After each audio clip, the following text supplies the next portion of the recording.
വിശ്വാസത്തിൻ്റെ നായകനും പൂർത്തി വരുത്തുന്നവനുമായ യേശുവിനെ നോക്കുക. എബ്രായ ലേഖനത്തിൽ പറയുകയാണ്, ആരെ നോക്കണം? വിശ്വാസ വീരന്മാരെ നോക്കരുത്. അതാണ് എബ്രായ ലേഖനം 11:11 മുഴുവനും. ഹാബേൽ ഉത്തമമായ യാഗം കഴിച്ചു എന്ന് തുടങ്ങി അനേകരെക്കുറിച്ച്, വിശ്വാസ വീരന്മാരെക്കുറിച്ച് വിവരിക്കാൻ സമയമില്ല. അത്രയും വിശ്വാസ വീരന്മാർ, ഇവരെക്കുറിച്ച് വിവരിക്കാൻ സമയമില്ല. എന്നാൽ വേറെ ഒരുവനെക്കുറിച്ച് വിവരിക്കാതെ നിവർത്തിയില്ല. വിശ്വാസത്തിൻ്റെ നായകനും പൂർത്തി വരുത്തുന്നവനുമായ യേശു. അതായത് നമുക്കൊരു വിശ്വാസത്തിൻ്റെ കുറവുണ്ടെങ്കിൽ ആ വിശ്വാസത്തിലേക്ക് നമ്മെ നയിക്കാൻ ആർക്ക് കഴിയും? നായകന് കഴിയും. അദ്ദേഹം ഒരു ലീഡറാണ്. വർഷിപ്പ് ലീഡർ എന്ന് പറഞ്ഞാൽ നമ്മളെ വർഷിപ്പിലേക്ക് നയിക്കും. ഒരു നായകൻ ഉണ്ടെങ്കിൽ ആ നായകൻ കാര്യങ്ങളെ കൊണ്ടുപോകും. അതിൻ്റെ അർത്ഥം നമുക്ക് അഥവാ ഇത്തിരി വിശ്വാസം കുറവാണെങ്കിലും അബ്രഹാമിൻ്റെ വിശ്വാസവും ഏലിയാവിൻ്റെ വിശ്വാസവും അതുപോലെ ശമൂവേലിൻ്റെ വിശ്വാസവും രാഹബിൻ്റെ വിശ്വാസവും ഒന്നും കണ്ട് നമ്മൾ അന്തം വിട്ട് നിൽക്കേണ്ട. അതിനേക്കാൾ നല്ലൊരു വിശ്വാസത്തിലേക്ക് നമ്മെ നയിക്കുവാൻ കഴിവുള്ളവനാണെന്നാണ് വിശ്വാസത്തിൻ്റെ നായകൻ എന്ന വാക്കിൻ്റെ അർത്ഥം. അതിൻ്റെ അർത്ഥം അബ്രഹാമിനേക്കാൾ, ഇസഹാക്കിനേക്കാൾ, യാക്കോബിനേക്കാൾ, പഴയ നിയമ വിശുദ്ധന്മാരെക്കാൾ വിശ്വാസത്തിൽ ശക്തരാക്കി മാറ്റാൻ കഴിയുന്ന ഒരു നായകൻ നമുക്കുണ്ട്. ആ നായകനിൽ അടിയുറച്ച് വിശ്വസിക്കുവാൻ, അതായത് ഇന്ന് വരെ ഇല്ലാത്ത ഒരു വലിയ വിശ്വാസത്തിൽ നമ്മളെ അവൻ കൊണ്ടുവന്നെത്തിക്കും. അത് വചനത്തിലെ പച്ചയായ പുൽപ്പുറമാണ്. അത് പരിശുദ്ധാത്മാവെന്ന സ്വസ്ഥതയുള്ള വെള്ളമാണ്. വചനവും ആത്മാവും ഒരുമിച്ച് സമ്മേളിക്കുന്ന ചിലയിടങ്ങളിലേക്ക് ഈ ഇടയൻ നമ്മെ നയിച്ചിരിക്കും. ഒരാടിനെ പോലെ നിന്നുകൊടുത്താൽ മതി. എനിക്ക് അബ്രഹാമിനെ പോലെയോ മോശയെ പോലെയോ ഏലിയാവിനെ പോലെയോ ഒന്നും കഴിവുള്ളവനല്ലല്ലോ. ഇതൊന്നും ചിന്തിക്കേണ്ട. നായകൻ എന്ന വാക്കിൻ്റെ അർത്ഥം നയിച്ചിരിക്കും. അവൻ നമ്മെ അവിടെ എത്തിച്ചിരിക്കും. ആദ്യം നമ്മെ വിശ്വാസത്തിലെത്തിക്കും. വിശ്വാസത്താൽ എല്ലാം നമ്മൾ പ്രാപിച്ചിരിക്കും. കർത്താവ് നമുക്ക് വിശ്വാസം നൽകി തന്നിരിക്കും. അതുകൊണ്ട് വിശ്വാസത്തിൻ്റെ നായകനും അടുത്തത് പൂർത്തി വരുത്തുന്നവനുമായി യേശുവിലേക്ക് വരാൻ. പൂർത്തി വരുത്തും, അതായത് നമ്മുടെ വിശ്വാസത്തെ ഒരു പൂർണ്ണതയിൽ കൊണ്ടുവരും. ഒന്നിനെക്കുറിച്ചും വിചാരപ്പെടണം.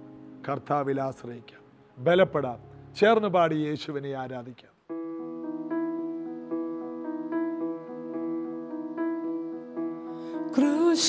ക്രൂശുമേന്തി പോയിടും ഞാൻ യേശുവേ, ഞാൻ പോയിടും ഞാൻ താൻ വിളിച്ച പോയിടും ഞാൻ യേശുവിനായി ഞാൻ ഏതു നാട്ടിലോ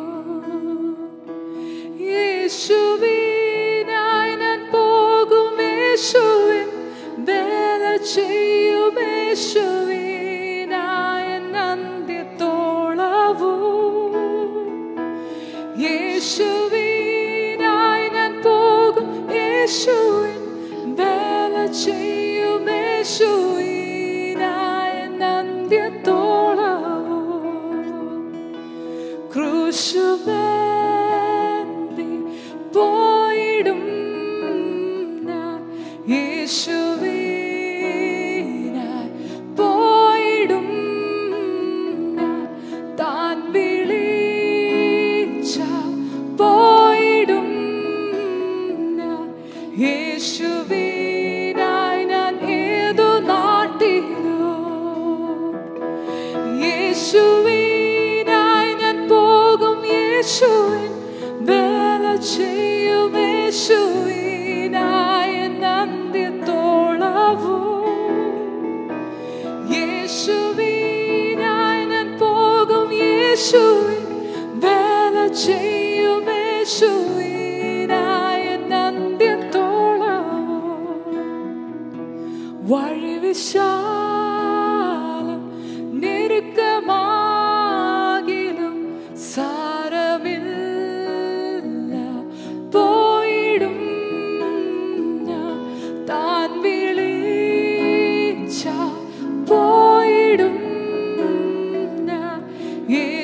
യേശുവിനായി ഞാൻ ഏതു നാട്ടിലോ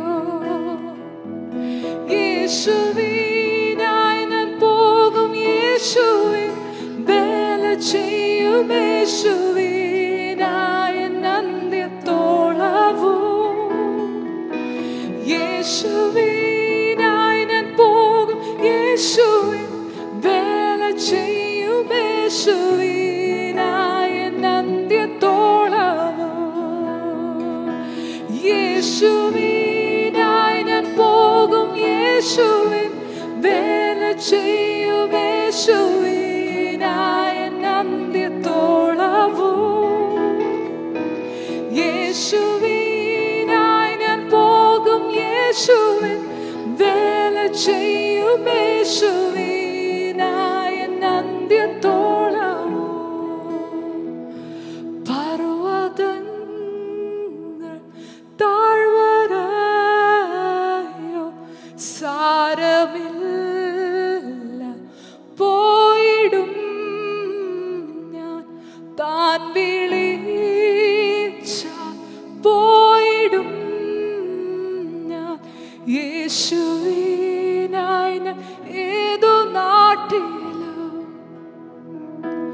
യേശുവിനായി ഞാൻ പോകും യേശുവിൻ വേല ചെയ്യും യേശുവിനായി അന്ത്യത്തോളവും യേശുവിനായി ഞാൻ പോകും യേശുവിൻ വേല ചെയ്യും യേശുവിനായി അന്ത്യത്തോളവും യേശുവിനായി ഞാൻ പോകും യേശുവിൻ വേല ചെയ്യും യേശുവിനായി അന്ത്യത്തോളവും യേശുവിനായി ഞാൻ പോകും യേശുവിൻ വേല ചെയ്യും യേശുവിനായി അന്ത്യത്തോളവും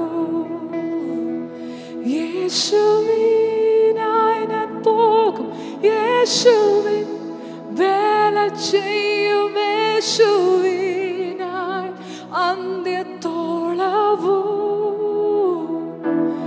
യേശുവിനായി ഞാൻ പോകും യേശുവിൻ വേല ചെയ്യും യേശുവിനായി അന്ത്യത്തോളവും. യെശയ്യാ പ്രവചനം 54 നമ്മൾ വായിച്ച വാക്യം തന്നെ ആവർത്തിച്ച് വായിക്കുന്നു. പ്രസവിക്കാത്ത മച്ചിയെ ഘോഷിക്കുക. ആ പേര് നമുക്ക് ഇഷ്ടപ്പെടാറില്ല. എന്താണ് പ്രസവിക്കാത്ത മച്ചിയെ? ആ വാക്ക് തന്നെ ഒരു ആക്ഷേപത്തിൻ്റെ സ്വരമാണ്. അതായത് സമൂഹം, ദേശം എല്ലാം വിളിച്ച ഒരു പേരാണ്. ഒരു നിന്ന ഈ സ്ത്രീയിൽ കിടപ്പുണ്ട്, സാറയിൽ. അബ്രഹാമിന്റെ ഭാര്യയായ സാറയിൽ ഒരു നിന്ന കിടപ്പുണ്ട്. സമൂഹം ഒരുമിച്ച് വിളിച്ച ഒരു ചീത്തപ്പേര്. അപ്പോൾ ആ കാലത്ത് അങ്ങനെ പറയുന്നത് ഇത് ശാപമാണ്, പാരമ്പര്യ ശാപമാണ്, എന്തോ മന്ത്രവാദം കൊണ്ട് പറ്റിയതാണ്, ഇവളുടെ കയ്യിലിരിപ്പ് കൊണ്ട് പറ്റിയതാണ്, ഇവൾക്ക് അങ്ങനെ തന്നെ വേണം, ഉള്ള സ്വഭാവം, ഇങ്ങനെ ഒത്തിരി പേര് വിധിക്കുന്നുമുണ്ട്. വലിയൊരു നിന്ന ഈ സാറയിൽ കിടപ്പുണ്ട്. പ്രസവിക്കാത്ത എന്ന് പറയുമ്പോൾ ഒരു വലിയ നന്മയെ പുറത്തു കൊണ്ടുവരാൻ കഴിയാത്തവൾ, അടുത്ത ഒരു ഭാവിയെ, അടുത്തൊരു ജനറേഷനെ പുറത്തെടുക്കാൻ ശേഷിയില്ലാത്തവൾ. അത് എല്ലാ സമൂഹത്തിലും മറ്റുള്ളവർ നിന്നയോടെ കാണുന്ന ഒരു കാര്യമാണ്. ഒത്തിരി പേര് നിന്നിച്ച് അതേ വാക്കെടുത്തിട്ട് ദൈവം പറയുകയാണ്, ആ പേരെടുത്തിട്ട് പ്രസവിക്കാത്ത മച്ചിയെ. എത്ര പേര് നിന്നെ നിന്ദിച്ചുവോ, എത്ര പേര് നിന്നെക്കുറിച്ച് അടക്കം പറഞ്ഞുവോ, എത്ര പേര് നിന്നെ അപവാദം പറഞ്ഞ് നിന്നെക്കുറിച്ച് നെഗറ്റീവ് പറഞ്ഞു വരുത്തിയോ, നിന്നെ കരിവാരി തേക്കാൻ എന്തെല്ലാം ആരെല്ലാം പറഞ്ഞുവോ, അവരുടെ മുൻപിൽ നീ ആഘോഷിക്കും. നിന്നെ തലകുനിപ്പിച്ച് നടത്തിയ കുറെ പേരില്ലേ, അവരുടെ വീട്ട് മുൻപിലൂടെ നിന്റെ ആഘോഷയാത്ര നടക്കും. നിന്റെ തലമുറകൾ അതിൽ സ്കൂളിൽ പോകും. നിന്റെ കുഞ്ഞുങ്ങളുടെ സംഖ്യ കണ്ടവർ അതിശയിക്കും.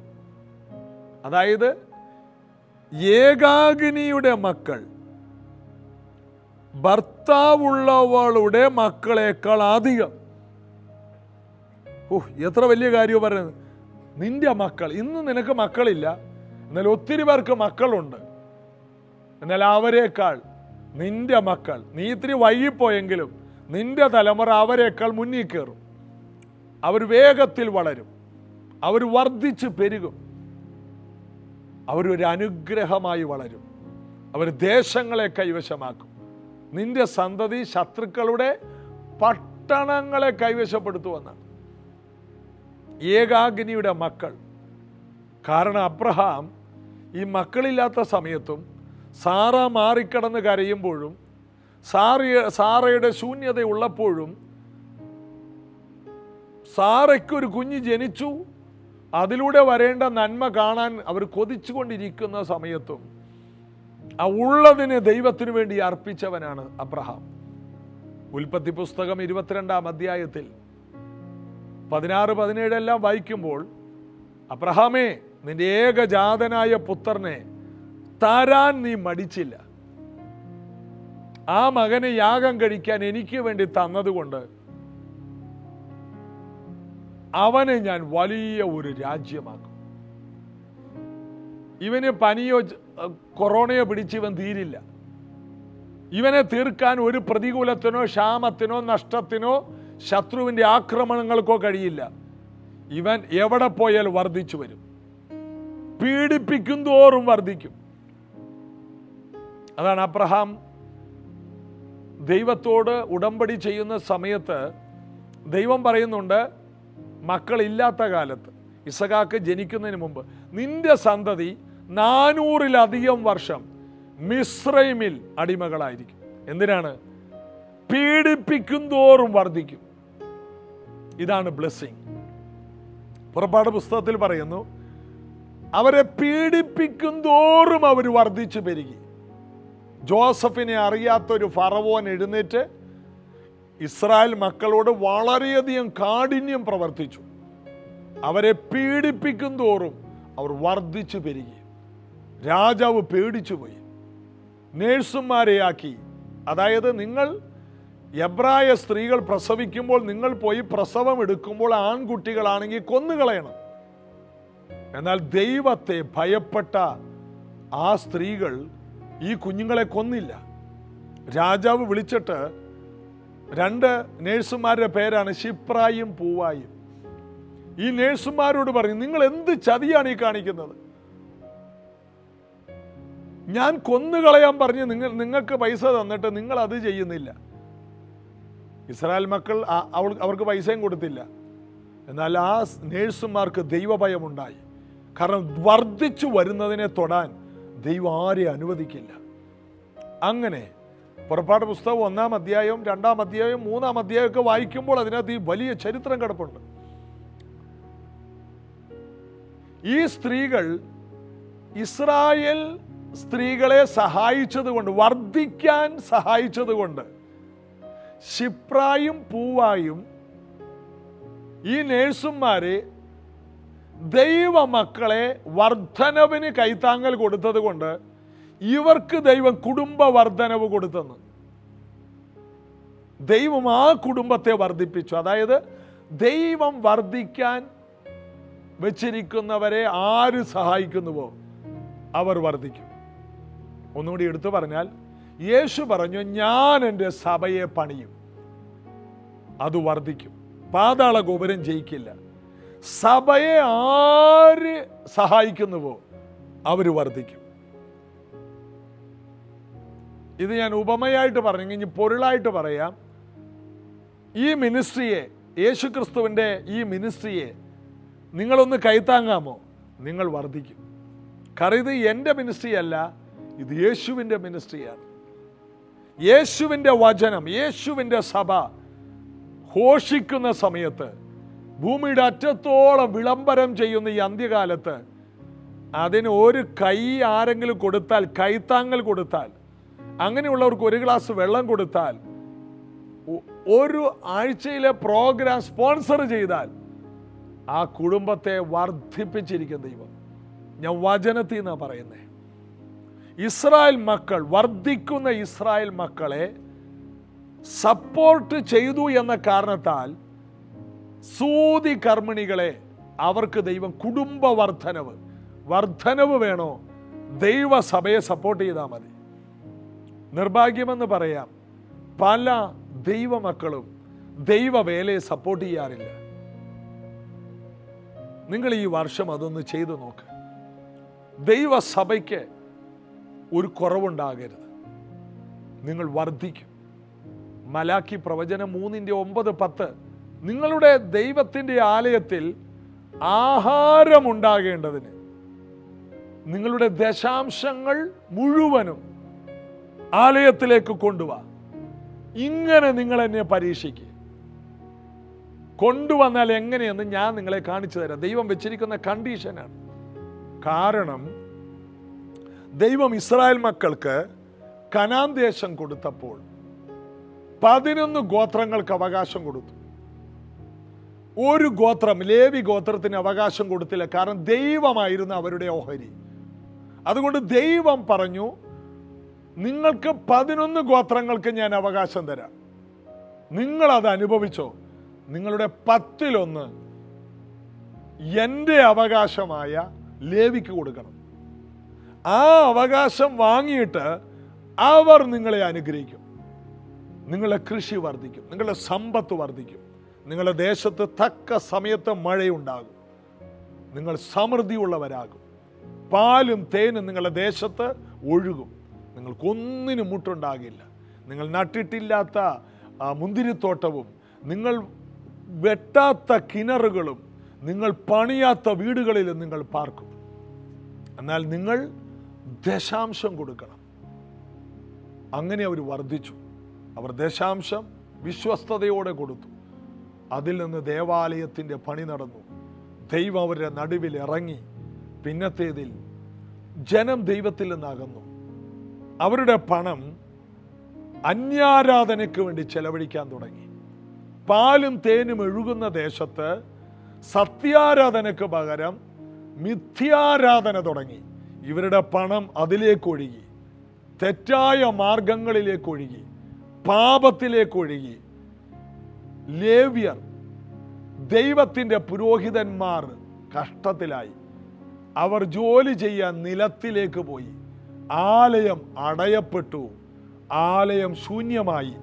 ധൂപം കാട്ടുവാനും യാഗം കഴിക്കുവാനും ജനത്തിനു വേണ്ടി പ്രാർത്ഥിക്കുവാനും പുരോഹിതന്മാർക്ക് കഴിഞ്ഞില്ല. കാരണം 11 ഗോത്രങ്ങൾ സപ്പോർട്ട് ചെയ്യാനില്ലാതെ വന്നു.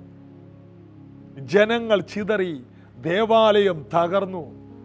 എത്ര ഭയങ്കര ചരിത്രമാണ്. ബൈബിൾ മൊത്തം വായിക്കണം. അവിടെ ഇവിടെ വായിച്ചാൽ മനസ്സിലാകില്ല. മൊത്തം ഇങ്ങനെ വായിച്ചുകൊണ്ടിരിക്കണം. അതിനകത്ത് പറയുകയാണ്, മലാക്കി എത്തി. ന്യായപ്രമാണ പുസ്തകം തീരുകയാണ്. മലാക്കി ഒടുവിലത്തെ പുസ്തകത്തിൽ ഒരു കാര്യം പറഞ്ഞ് അവസാനിപ്പിക്കുകയാണ്. പണ്ടൊരിക്കൽ ഒരു ദൈവദാസൻ പറഞ്ഞു, മലാക്കി ദശാംശം പറഞ്ഞു, അതോടുകൂടി ആൾക്കാർ പള്ളിയിൽ നിന്ന് പോയെന്ന്. പിന്നെ 400 വർഷം ജനം പിന്മാറ്റത്തിൽ. ദശാംശം പറയുന്നിടത്തൊക്കെ എല്ലാവരും പിന്നെ സഭയിൽ വരൂലെന്ന്. ആ സഭയിൽ ഇപ്പോൾ ഭയങ്കര ദശാംശം പറിച്ചില്ല. അനുഗ്രഹിക്കപ്പെടാൻ മലാക്കിയാണിത് പറഞ്ഞത്, നിങ്ങൾ ദശാംശം കൊണ്ടുപോകാൻ. പിന്നെ 400 വർഷത്തേക്ക് തീർന്നു. അതൊരു ജോക്കാണ്. കാരണം ഇത് പറയാൻ പലർക്കും പേടിയാണ്. ഇതൊരു അനുഗ്രഹമാണ്. ആദ്യത്തെ അടയുണ്ടാക്കി എനിക്ക് കൊണ്ടുപോവാ, പിന്നെ നീയും നിന്റെ മോനും ക്ഷാമം കാലം മുഴുവൻ കഴിച്ചോ. നിങ്ങളുടെ പക്കൽ എന്തുണ്ട് കൊണ്ടുപോവാ, എൻ്റെ കയ്യിൽ താ, ഞാൻ വർദ്ധിപ്പിച്ച് നിങ്ങളുടെ കയ്യിൽ തരാം. ഇതാണ് ക്രിസ്തീയ ജീവിതം. കർത്താവിന് വേണ്ടി സമയം, കർത്താവിന് വേണ്ടി പണം, കർത്താവിന് വേണ്ടി കഴിവുകൾ, കർത്താവിന് വേണ്ടി ദൈവം തന്ന എല്ലാം കർത്താവിന് വേണ്ടി ചെലവാക്കാമോ, അതെല്ലാം വർദ്ധിക്കാൻ തുടങ്ങും. പത്രോസ് കർത്താവിന് വേണ്ടി കാലി വള്ളം കൊടുത്തു. കർത്താവ് പറഞ്ഞ വാക്കിനെ വലയിറക്കി. അതിനകത്ത് സമൃദ്ധി ഉണ്ടായി. ആ വാക്കിലാണ് സമൃദ്ധി. കർത്താവ് പറയുകയാണ്, നിങ്ങൾ ദശാംശം മുഴുവനും കൊണ്ടുവാ, ഇങ്ങനെ നിങ്ങൾ എന്നെ ഒന്ന് പരീക്ഷിപ്പിൻ. അടുത്ത വാക്യം, ഞാൻ ആകാശത്തിലെ, മലാക്കി പറയുകയാണ് 3:9-10, ഞാൻ ആകാശത്തിലെ കിളിവാതിൽ തുറന്ന് സ്ഥലം പോരാതെ വണ്ണം ഞാൻ നിങ്ങളെ അനുഗ്രഹിക്കുമെന്ന് ഇങ്ങനെ നിങ്ങൾ എന്നെ പരീക്ഷിക്കും. ഞാൻ അനുഗ്രഹിക്കോ ഇല്ലെന്ന് നോക്ക്. അപ്പോൾ ടൈത്ത് കൊടുക്കുന്നത്, സ്വമേധദാനം കൊടുക്കുന്നത്, ചർച്ചിനെ സപ്പോർട്ട് ചെയ്യുന്നത് എല്ലാം ഒരു വ്യക്തി വിശ്വസിക്കുന്നത് കൊണ്ടാണ്. വിശ്വാസത്താൽ മാത്രമേ ദൈവവേലക്ക് കൊടുക്കാൻ കഴിയൂ. ഇത് ശ്രദ്ധിക്കുന്ന പലരുണ്ട്. നിങ്ങൾ ആയിരിക്കുന്ന ലോക്കൽ ചർച്ചിൽ നിങ്ങളുടെ ദൈവദാസന് നിങ്ങൾ ഓഫറിങ് കൊടുത്തിരിക്കണം. അത് ആ ദൈവദാസനല്ല കൊടുക്കുന്നത്, നിങ്ങൾ ദൈവത്തിനാണ്. ലേവ്യർക്ക് കൊടുക്കുന്നത് ദൈവത്തിനാണ്. ഞങ്ങൾ ദൈവത്തിന് കൊടുത്തേക്കാം. ദൈവത്തിന് കൊടുക്കണമെങ്കിൽ ദൈവമാക്കിയ മനുഷ്യരുടെ കയ്യിൽ ഏൽപ്പിക്കണം, വിശ്വസ്തയോടെ ഏൽപ്പിക്കണം, പരമാർത്ഥതയോടെ കർത്താവിനെന്ന വണ്ണം ചെയ്യണം. മനുഷ്യ മുഖം നോക്കി മനുഷ്യ പ്രസാദത്തിന് വേണ്ടി കൈക്കൂലി പോലെ കൊടുക്കരുത്. ഇത് കൈക്കൂലിയല്ല, ഇത് ദൈവത്തിന് കൊടുക്കണം. ഒരു കൈ കൊണ്ട് ചെയ്യുന്ന മറ്റേ കൈ അറിയാതെ, പരസ്യപ്പെടുത്താതെ, ചെണ്ടമേളം നടത്താതെ ദൈവത്തിന് കൊടുക്കുക. ആരും അറിയരുത്. സ്വർഗസ്ഥനായ പിതാവ് കണ്ടിട്ട് അതിന് പ്രതിഫലം തരും. കർത്താവിന് വേണ്ടി ചെലവാക്കണം. അങ്ങനെ ലേവി ആരാണ്? അബ്രഹാമിന്റെ കടിപ്രദേശത്തിരുന്നു എന്നാണ്. അബ്രഹാം സകലത്തിലും ദശാംശം മൽക്കിസദേക്ക് എന്ന രാജാവിന് കൊടുത്തു. അബ്രഹാമിന് വേണമെങ്കിൽ ഓർക്കാം, രാജാവിന് എന്തിനാണ് എൻ്റെ കാശ്? വല്ല പാവപ്പെട്ടവർക്കും കൊടുത്തൂടെ? ഇല്ല. അബ്രഹാമിനെ അനുഗ്രഹിച്ച ഈ രാജാവിന് വേണം അനുഗ്രഹം. അപ്പൊ ഉയർന്നവൻ താണവനെ അനുഗ്രഹിക്കുന്നു. ആരാണ് ഉയർന്നവൻ? മൽക്കിസദേക്കിന്റെ ക്രമം പ്രകാരം യേശുവിനെ കുറിച്ച് വിവരിക്കുന്ന എബ്രായ ലേഖനത്തിൽ പറയുകയാണ്, മൽക്കിസദേക്ക് അവൻ ആദ്യവുമില്ല അവസാനവുമില്ല. അത് യേശു ക്രിസ്തുവിന്റെ ഒരു നിഴലാണ്. അപ്പോൾ അബ്രഹാം കൊടുത്തത് കർത്താവിനാണ്. കൊടുത്തത് കർത്താവിന്, ക്രിസ്തുവിനാണ് കൊടുത്തത്. അബ്രഹാം മൽക്കിസദേക്കിൽ ക്രിസ്തുവിനെയാണ് കണ്ടത്.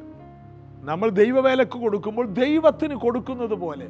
അതുകൊണ്ട് മൽക്കിസദേക്ക് അവനെ അനുഗ്രഹിച്ചു. മൽക്കിസദേക്ക് എതിരേറ്റ് വരുമ്പോൾ അബ്രഹാം ദശാംശം കൊടുക്കുമ്പോൾ 4ാം തലമുറയായ ലേവി അബ്രഹാമിൽ ഉണ്ടായിരുന്നെന്ന് മലയാളത്തിൽ പറയുന്നത് കടിപ്രദേശത്തുണ്ടായിരുന്നു, അവനിലുണ്ടായിരുന്നു. അതായത് അബ്രഹാം കൊടുക്കുമ്പോൾ വാങ്ങുന്നവൻ അബ്രഹാമിലുണ്ടായിരുന്നു. നീ കൊടുത്താൽ നിന്റെ അടുത്ത തലമുറ വാങ്ങുമെന്നുള്ളതിൻ്റെ ഏറ്റവും വലിയ തെളിവാണ്. മാതാപിതാക്കളെ, നമ്മൾ ദൈവരാജ്യത്തിൽ കൊടുത്താൽ നമ്മുടെ അടുത്ത തലമുറകളുടെ കയ്യിൽ അമർത്തി കുലുക്കി കവിയുന്ന അളവാക്കി ദൈവം തരും. അബ്രഹാം കൊടുത്തു, മകനെ കൊടുത്തു, മൽക്കിസദേക്കിന് കൊടുത്തു, തൻ്റെ തലമുറകൾക്കെല്ലാം ദാനം കൊടുത്തു, ഇസഹാക്കിന് തനിക്കുള്ളതെല്ലാം കൊടുത്തു. എല്ലാ കാര്യം കൊടുക്കുന്ന കാര്യത്തിൽ അബ്രഹാം മുൻപിലായിരുന്നു. ദൈവത്തിനുള്ളത് ഒന്നും എടുക്കില്ല, എല്ലാം കൊടുക്കും. അതുകൊണ്ട്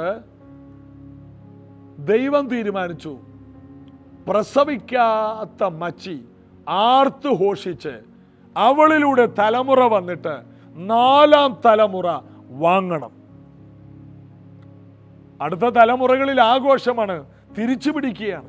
അബ്രഹാമും സാറയും യാത്ര ചെയ്തതും യാഗപീഠം പണിതതും കൊടുത്തതും എല്ലാം വാങ്ങാൻ അടുത്ത തലമുറകൾ പോകുന്നിടത്ത് തൊടുന്നതെല്ലാം പൊന്നാകുകയാണ്. ഇസഹാക്ക് വിതച്ചു 100 മേനി. യാക്കോബ് ഒരൊറ്റ സ്വപ്നം കൊണ്ട് ലാബാനേക്കാൾ സമ്പന്നൻ. ജോസഫ് ലോകത്തിലെ ഏറ്റവും ഉന്നതനായ ഒരു മനുഷ്യൻ. ആ കുടുംബത്തിൽ വരുന്നവരെല്ലാം രാജാക്കന്മാരായി തീരുന്നു. എന്താ കാരണം? ഒരുവൻ രാജാതി രാജാവിന് വേണ്ടി വില മുടക്കി. അതുകൊണ്ട് അവൻ്റെ കുടുംബത്തിൽ ആർത്ത് ഘോഷിക്കും. പ്രസവിക്കാത്ത മച്ചിയെ നിന്റെ വീട്ടിൽ ആഘോഷമുണ്ടാകും. കാരണം ദൈവത്തിന് വേണ്ടി ചിലവ് ചെയ്യുന്ന ഒരു കുടുംബമാണ് നീ. പ്രാർത്ഥിക്കാം. യേശുവേ, അവിടെ നിന്ന് ഞങ്ങളോട് സംസാരിക്കുന്ന ഈ തിരുവെഴുത്തിലെ ഓരോ വചനങ്ങളും കേൾക്കുന്നവരും വിശ്വസിക്കുന്നവരും സമ്പന്നരും സമൃദ്ധിയുള്ളവരും നിറവുള്ളവരും കുറഞ്ഞു പോകാത്തവരും നിറഞ്ഞു കവിയുന്നവരും ആയിത്തീരട്ടെ. ഈ വാക്കുകളെല്ലാം ഇത് വിശ്വസിക്കുന്നവരുടെ മേൽ ഇപ്പോൾ വരട്ടെ.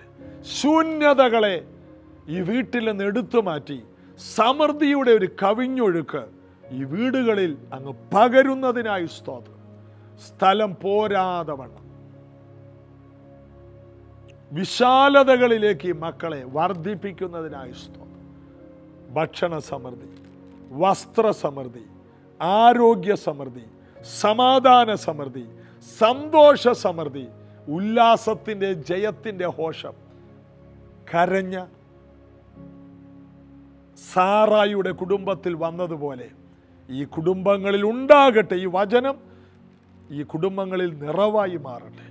സൗഖ്യത്തിൻ്റെ നിറവുണ്ടാകട്ടെ. കണ്ണുനീരുകൾ മാറി ആഘോഷങ്ങൾ ഉണ്ടാകട്ടെ. പ്രസവിക്കാത്ത മച്ചിയെ ആർത്ത് ഘോഷിക്കുക. ഇവരുടെ ആഘോഷം നാടറിയട്ടെ. യേശുവിൻ നാമത്തിൽ ആമേൻ. ഈ വചനങ്ങളെല്ലാം നമ്മുടെ വീട്ടിൽ നിറവേറും. കേൾക്കുന്നവരിൽ ഇത് വിശ്വാസമാകട്ടെ, ഇത് ഉപകാരമാകട്ടെ. കർത്താവിൽ നമുക്ക് ആശ്രയിക്കാം. ഇന്ന് വൈകിട്ട് 7 മണിക്ക് സൂമിൽ നമുക്ക് മീറ്റിംഗ് ഉണ്ട്, ഒരു പ്രാർത്ഥനയുണ്ട്, ഉപവാസ പ്രാർത്ഥന. വൈകിട്ട് സമയങ്ങളിൽ കൂടുതൽ സമയം നമുക്ക് ദൈവസന്നിധിയിൽ ഇരിക്കാൻ കിട്ടും. 7 തൊട്ട് 9 മണി വരെ. ആരും ഈ പ്രാർത്ഥന നഷ്ടപ്പെടുത്തരുത്. കൂടുതൽ വചനം കേൾക്കുമ്പോൾ കൂടുതൽ വിശ്വാസത്തിൻ്റെ നിറവാകും. കർത്താവ് അനുഗ്രഹിക്കട്ടെ. അടുത്ത ദിവസം ഇതേ സമയത്ത് ഈ പ്രാർത്ഥനയിൽ നമുക്ക് പങ്കെടുക്കാം. God bless you.